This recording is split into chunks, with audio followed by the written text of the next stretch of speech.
This is Lansdowne Road, the voice of the fans, and this is the League of Ireland Review, Match Day 32. David Dunn here, joined by Conor McAvoy. You're very welcome to another episode of the League of Ireland Review. Before we get started, yes, this is shameless advertising, I suppose. We have been announced in the finals of the Football Content Awards Best International Podcast. We're the only Irish podcast in it. Even if you don't like us, give us a vote, will you?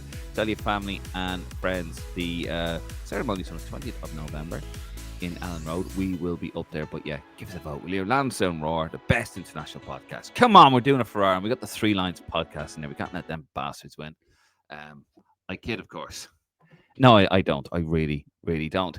And of course, if you haven't already, please do subscribe to Facebook, Instagram, and our Twitter account. Head over to lansdowneroad.ie. That is lansdowneroad.ie for all that good stuff. And if you could, like the video and subscribe to the YouTube channel. Anyway, Conor, how are you? Another week, exciting weekend and week ahead of us at the League of Ireland, which is very much coming to a close. Yeah, it was actually quite sad because I got my roster sent there for the last month, and I was thinking, oh god, the season's over. It's been the quickest season for League of Ireland I've seen in a long time. Like last year was actually quite long, when probably because there was a big dramatic the title race towards the end with Shells. And it was like, oh, will Shells hold on or will they not hold on? Or Pat or Rovers going to catch them? But this year it's kind of gone so quick. I don't know why it's what's happened. It's gone so quick. There's been so much drama, so many things have happened. Good things, bad things, teams impressing in Europe. But yeah, it's only getting started in a sense if you're really talking about Europe, Dave, and how that's gonna play out. But in terms of the league itself, yeah, it's starting to peter down to the last couple of weeks, and the relegation races, we know who's finishing last, we know who's winning the league, but it's the top four race, and second last is going to be real. It's going to go right down to the wire. It really is. Yeah, the league is done and dusted, and we know who's winning that, notwithstanding a catastrophe of sorts. But let's get into the results. This was match day 32. We had 4 games. So let's have a look. Drogheda United drawing 1-1 at home to Derry, basically keeping Derry in the hunt for the league title, because if Derry lost that and Shamrock Rovers won, which they did, spoiler alert, they beat Bohemians 2-1, Rovers would have won the league, but they didn't. So there you go. They live to fight another day, literally another day. So Drogheda 1, Derry City 1, Galway United 2, Cork City 1, Shamrock Rovers 2, Bohemians 1, and Shelbourne 2, Waterford 1. So there you go. Oh, spoiler alert, just gave away the league. Whoa, I know, right? So yeah, we're just going to talk about the first game there. Drogheda United 1-1 draw there with Derry, as we said there, Conor. Derry went behind. They were probably thought, oh God, here we go. 39th minute. Who had Dara? Kareem, is it? It's Dara Kareem. I don't know why they put his name. Everyone calls him Dara. Just call him Dara. Bit like, okay. So Dara Kareem on the 39 minutes, giving Drogs the lead. And then, of course, the Candy Stripes equalising on the 54th minute. Danny Mullen, no relation to Larry, I believe. And yeah, there you go. They live to fight another day. But yeah, it's Derry. It's a bit of a war of attrition for them now, isn't it? Yeah. Big news actually yesterday coming out that Michael Duffy signed a new contract, which is massive in itself, because if you keep hold maybe top 3 players in the league this season, try to watch a real top quality player keeping hold of him is massive for them heading into next season, when hopefully maybe they'll be playing on a grass pitch, not the Astro again. The brand new well will be back to being it'll be a gorgeous stadium once it's gone to grass. But yeah, probably disappointing for the night from really in the end, the fact that they only drew with Drogs. I know it's a draw was a good result for Drogs really in the scenario, the fact that Pats dropped points on Saturday against Sligo, and they don't have to worry about them maybe catching their heels in that aspect. And but yeah, it's a weird one. It's one of them ones you don't like. Maybe Drogs might look at a 2 points drop, but it's not the end of the world, because they're playing against a team they were in a title race for quite a while. I know technically the title race is done, but they are second in the league, and it was relying on them losing the other day for the title race then. But yeah, there's not much you really can say. It was a very good goal by Dara Kareem as well. In fairness, he's doing really well. 2 goals in the last 2 games. It's a bit like, I don't know why they put his name on as Furad or on the things, but like with Boston Lawal, the way they put it, Mohammed Lawal on the UEFA sheets, he's put whatever knows him as. But yeah, he's doing very well from no one. Very good young player, and it's good to see, because Drogheda haven't had a huge amount of young players coming through the academy over the last 5-10 years, and it's good to have a lot coming through now and doing well with the first team. Absolutely. Next game up there is Go United 2-1 winners over Cork City. Stephen Walsh with a brace for Go United, and Alex Nolan. Well, he did get an equaliser for a few minutes there. Yeah, it was a worldie. Yeah, it was an absolute worldie he scored.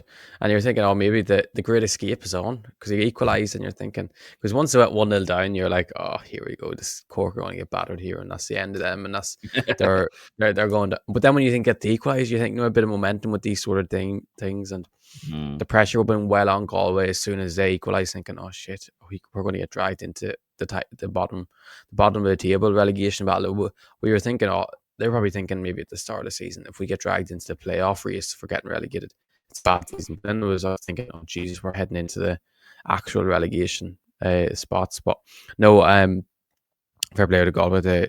They grinded out the win. They got the win done. Sadly, that's Cork done. Like they're not staying up now. I think it's mathematically they need to win like every game or something and rely on other results. Like so, they're not staying up. It's sad to see a club like Cork should be competing at the top of the table. In all honesty, they should be in all honesty, they should be like the Man United or like the Leeds or like I know like because they're only. It's a bit like they're like the Man United of Manchester and Cork, and then they're Man City or like the Cove. They're the smaller. They're a huge club. They're a huge club in the League of Ireland. They should be fighting right at the top, and the fact they're in these relegation battles, they shouldn't be a yo-yo club. They should be fighting at the top. They should be, in all honesty, they should be Cork. Turner's Cross should be having 10,000 every. I know it doesn't hold 10,000, but they should be getting 10,000 a week at least, heading to Turner's Cross to see Cork. But there's just so much disconnect between the fans and the club, and players aren't performing.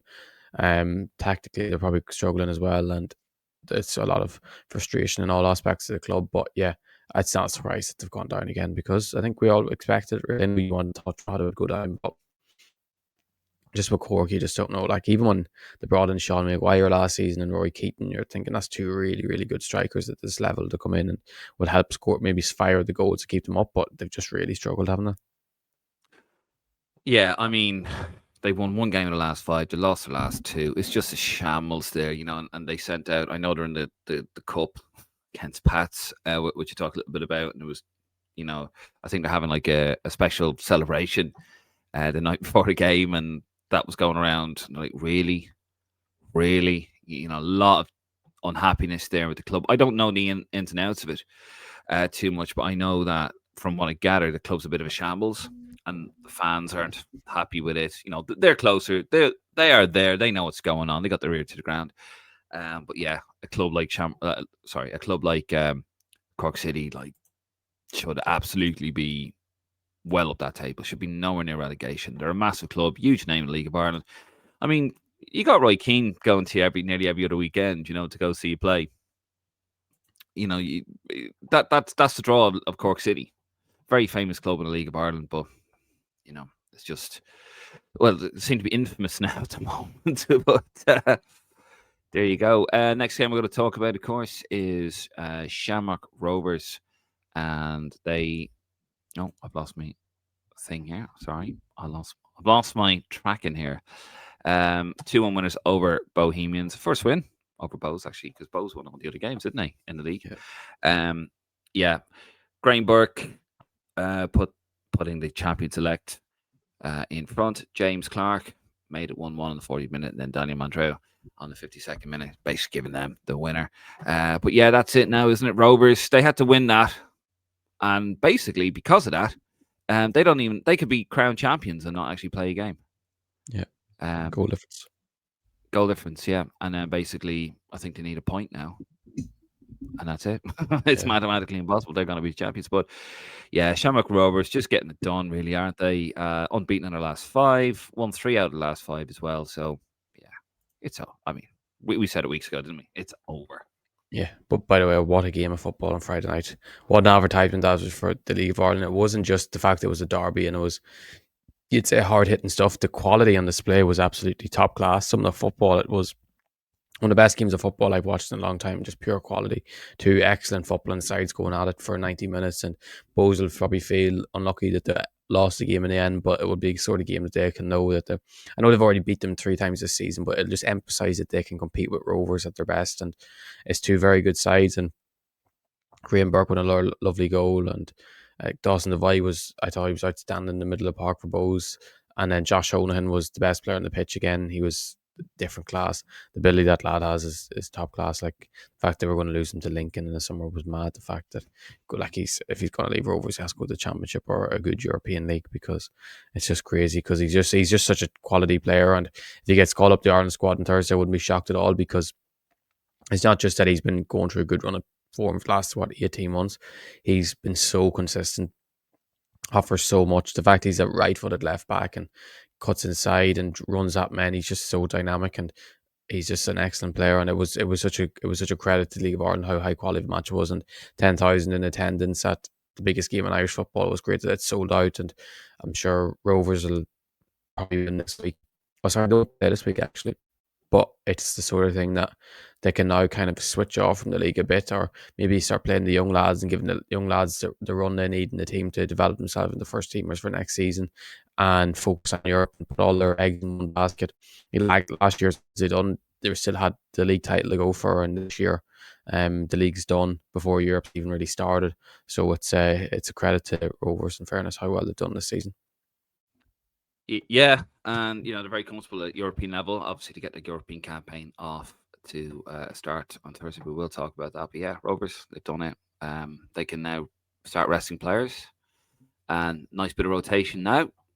Obviously, they've got the cup and they've got the Conference League to come. So yeah, it's a great time to be a Rovers fan, isn't it? I say that through gritted teeth, but there you go. You gotta call it as it is. Next game up, Shelbourne 2-1 winners over Waterford. Alistair Coote putting the defending champions for now in the lead at the 7 minute, and then Conor Noonan 42nd got the equaliser, and Harry Wood wins it with a 79-minute penalty for Shelbourne. I mean, Shelbourne really is just pride now at this stage. Terrible title defence, lost the manager and everything. 17 points behind. On the same amount of games as the champions, and it's just been a disastrous season. Well, I mean, very good European wise, obviously, and that's brilliant, but domestically, it's just been a dreadful season, hasn't it? Yeah. Did you see Duffer get interviewed at the NFL talking about he still watches all the games and sits from his sofa watching it, and he'll never say he regrets leaving. He said this decision he had to make, in fairness, and he looks a lot happier now. Now that he's left, so it seems to be positive that Joey O'Brien's come in and done an excellent job. But good for them to get the 3 points. Unfortunately, that was the end of John Coleman at Waterford, who is a great character in all fairness. He probably get looked at like League of Ireland characters. He just goes into that bracket and he's the ideal League of Ireland character. But fortunately, what was it? 6 losses in a row. He had to go. Like, in fairness, they want to stay up. They brought Matt Lawler back in and as interim, who done quite well when he was interim when Keith Long was sacked. So yeah, it's no surprise he's gone after that. They kind of have to go. But I wouldn't say playing for pride. They're going for top 4, and they need to get top 4 to salvage their domestic season. If they don't get finished in top 4, Dave, that's a real disaster. I know they have Europe now and starting this week, which is ideal. But if they go and miss out in Europe completely next season, it would be a real disaster, because the likelihood is they can go into Europe next season, and I know their coefficient won't be near as strong as Rovers, but if they win a couple of games or get to the knockout stages, they will be quite highly, their points will go up, and they'll be quite highly ranked for next season. They might be seeded for a couple of rounds of it, and would make a massive difference to them, not even just getting as far as possible, but financially that would make a lot of difference. And they need to get top 4 in all honesty, and the fact that they got the 3 points the weekend was massive for them, but they still have a real battle on their hands with Pats and Drogheda really going for that 4th spot. I know Derry and Bowes aren't that far ahead of them, but I think we all kind of, at this moment in time, we kind of think the top 3 will be Rovers and Bowes or Derry. Pick your pick for who you think the second and third is, but 4th spot is really up for grabs. 4th spot is up for grabs, and that actually, they're not on the graphic, but of course Pat's losing 1-0 to the bit of red in Sligo. Disaster for Pats. Yeah. Sligo, I mean, what is it? They're well clear of relegate. Cannot be relegated automatically. Could still get dragged into the playoff. Probably not going to get. They won't get near Shelbourne, of course. But they can finish 7th in the league, and it's fantastic for them. But disaster for St. Pat's. They've had a absolutely disastrous, terrible. I mean, they're in the semi-finals of the cup, but still awful. We touted them to win the league, not just win the league, cane the league, batter the league, and shocking. Yeah. Mr. League of Ireland himself, Stephen Kenny. It's been a terrible, terrible season for them. They've lost 10 games. They've only won 10. 12. They've drawn 10. It really shambles. 17 points off top spot. And they've played a game more than Shamrock Rovers. So it's been dreadful for them. But fair play to Sligo Rovers. They just wanted it more, really. And yeah, there you go. Don't doubt me. Don't doubt me. As I said, they're going to finish above Galway and Waterford. Don't doubt me. You also said Pats would win the league, so shut up. Yeah, but you also said Drogheda were getting relegated like really, really, really comfortably. Well, yeah, I mean, you never know. You never know what can happen. We need to look back at our preseason predictions after the league's over. Actually, we do. No, because actually some of them I can't remember, like and stuff. I can't remember them all, but sure someone real battle for a top spot in Golden Boot race as well with Almond and Melia, and even Eldon can come back into that if he starts scoring again into the top spot. And I can say it on air that I put it on at the start of the season for Melia to finish top goal scorer in the league. It was a great odds. It was like 55-1. So hopefully he finishes top. But if he finishes second or third, he'll get a bit of money, but doesn't compare to the other. But yeah, hopefully he can finish top goal scorer and maybe fire Pats into top 4. But it's gonna be a real task for them between now and the end of the season. And I was looking at their fixtures the other day, and their fixtures compared to Drogheda's are a lot tougher. They have a lot of tough games, and I know they play Shells in the final game, so it could come down to the final game between themselves and Shells to get top 4. Yeah, it's. I think I know Stephen Kenny's on big money, and he's on a long L contract there. But yeah, I think some serious questions have to be asked of the manager. But it looks like they are out of those three. They look least likely to claim that fourth spot. But anyway, we move on. So obviously we got a bit of European action. We'll start here. Sparta Praha of Czech Republic or Czechia. They're at home to Shamrock Rovers in Stadia Letna. I know I'm butchering that. Of course, that's Thursday at 8 o'clock. That's on Premier Sports. The best luck to Shamrock Rovers. And we wish the best luck to all Irish teams playing in Europe. That's a tough one away, isn't it?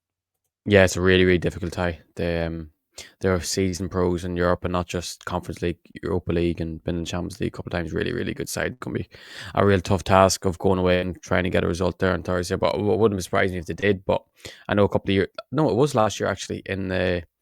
They knocked Rovers out of the Champions League qualifiers last season in the second round, and they looked really, really good, and they are a really good side. So it's going to be a real task to think Rovers can get anything from that game. But I wouldn't be shocked, but Sparta Prague are a really, really good side. Yeah, they have a pig of a bloody run in, don't they, compared to Shelbourne? But you look at Shamrock Rovers. They've been doing the business away from home, so you just don't know with them. And then, of course, the next game is Shelbourne at home to Häcken of Sweden, Tala Stadium, which is ironic. That, of course, is also Thursday 8 o'clock, and it's also Premier Sports. That's a handier one. I'm not saying it's handy. There's nothing really handy at this level, but you expect Shelbourne to at least do something there. Yeah, you'd hope to get a point anyway, because obviously the Swedish league is a strong league, but Häcken aren't your superpower in Sweden, your AIK or Malmo or something really, really strong. So you'd hope they can go up and they can get a point anyway and something to build on, because it's going to be real. Even though the game's going to sell out, the fans it's going to be very nervy for Shells, because they've never been in this position before, and sometimes when you're in this position before, it can be a real adjustment, and people might cave under the nerves, unfortunately. But if they get a point, something to build on, I'd be hopeful if it was 3. If it was a league game as such, I think it would be good. But the fact that they have Jack Henry Francis coming into the side now, who's looked excellent so far. I know I've spoken so highly of him, but it's just taken him so long to get himself fully fit and into the Shell's side. So yeah, I think he will make a massive difference in Europe in these sort of games, because he's that technical sort of player where you're going up against these technical European sides, and this is a player who can compete with them and is just as good as them. So yeah, hopefully Shells can do something special. It's a bit annoying though, both games are at 8 o'clock on Thursday. So they're at the exact same time, which is quite disappointing. That you'd hope to have one at 5:45 or 8 o'clock, but we can't complain too much. We've two Irish sides in the competition, which is enough to keep me happy. Yeah, and we know how hard it is to keep Conor happy. Going back to the domestic. Rovers, of course, against Kerry in Tallaght Stadium. That is on Sunday. That's on RT2, by the way. 5th of October, 6 o'clock. Brilliant news there for, brilliant run there for Kerry. Kerry FC there, of course, Colin Healy, former Cork City man himself, and Ireland international. And fantastic run for them, really, wasn't it? Like, brilliant to get into the semi-finals for Kerry. And can they get to the final? Probably not. Probably not, yes. I don't think so. But it's great that they've sold out. They were offering free buses to all their fans from, was it 4 different locations or 5 different locations in Kerry, which is a credit to the club. And they've all sold out their buses, so they're going to have a full away end in Tallaght on Sunday. And the sort of thing is going to build this club, having these sort of memorable away days, because I'm sure there's going to be lads and ladies that are going to this game on Sunday that haven't really gone to a Kerry game before, maybe haven't gone to a game, but when they're in that away end and they get that buzz, and if they can hold on, like, I don't expect them to win, or I don't expect them to really be close, in all honesty, but if they can hold on for a half or hold on for 60 minutes to get the way end going, the people can enjoy themselves, or maybe take a shock early lead, it would be unreal for Kerry. And it's how they'll build their club, is having these sort of memorable days and memorable away days, and hopefully it's like what they can get to be coming to Tallaght all like every year, because since they've come into the league, I'm sure Turner's Cross is the best stadium they've went to, but it won't compare to Tallaght, and it'll be huge for their club. But I expect Rovers to get past them anyway. Yeah, imagine Kerry in Europe. Yeah, amazing. Could you imagine Kerry versus Cork in the cup final, and it means guaranteed a first division side next season will be playing in Europe for Ireland. Yeah, that'd be crazy. That'd be halcyon days for League of Ireland. Now, best of luck to them. Best of luck to everybody, really. But just Rovers win everything, don't they? And of course, the other cup game, Cork City at home to St. Pat's. You would think, of course, that's on Friday, 3rd of October, 7:30 p.m. You would think Pats have, considering the state of Cork City at the moment and the absolute state of them as a club right now, as a team right now, that Pats are going to book themselves in the final. But this is cup football, Conor. Yeah, I don't know. I would say so, but I just don't know. I think you probably see them. It's like, I don't know what Pats. I know. And Cork at home, I'm sure. I know that they've struggled for attendances as of late and ticket price stuff, but I think they'll probably get a full Turner's Cross or close to a full Turner's Cross on Friday night. The players will be, because the thing is, they actually have a lot of talent in their team and have a lot of good players, just haven't performed whatsoever. But when it comes to the cup and it's the semi-final and it's a chance to go play at the Viva Stadium to make yourself a hero, I wouldn't be shocked if they win Friday. I think Pats might get over the line in extra time or something. But I think it's going to be very close. Turner's Cross is going to be rocking. There's going to be a lot of nerves on both sides. I wouldn't be shocked at all if Cork. No, I think Cork actually might win. But I don't know. What do you think? The season that Pats are having, I wouldn't be surprised if it's like a 2-1 or a 1, some mad dramatic kind of smash and grab. I could just see it happening, because just you don't know what you're going to get with Pats. I mean, you went to Sligo, beaten. Yeah, you just don't know. I wouldn't be surprised if Cork City get it and then you get to the final of the FAI Cup. But yeah, and lose 6-0 Rovers. And lose 6-0 Rovers. 6-7-0 in Lansdowne Road. Tell us what you think, by the way, the wonderful Royal Faithful, who's going to make it to the final. Right, let's have a look at the standings. Then we'll do the fixtures. And then we'll get out of here. So this is where we are after round 32. Of course, Rovers, Shelbourne have to play each other.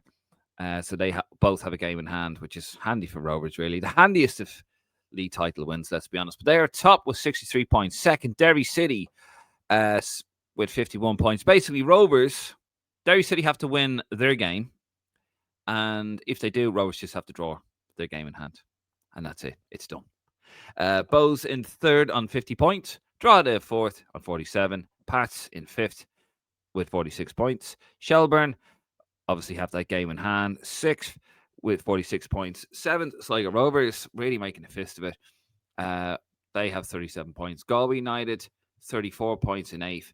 in night. Waterford crashing down. They've just lost their manager, which is a strange one, really, considering we're so close to the end of the season. But there you go, on 34 points. And Cork City propping up the table, pretty much done. They have to win all the games. Yeah. They need Waterford or somebody above them to lose all of theirs. It isn't going to happen.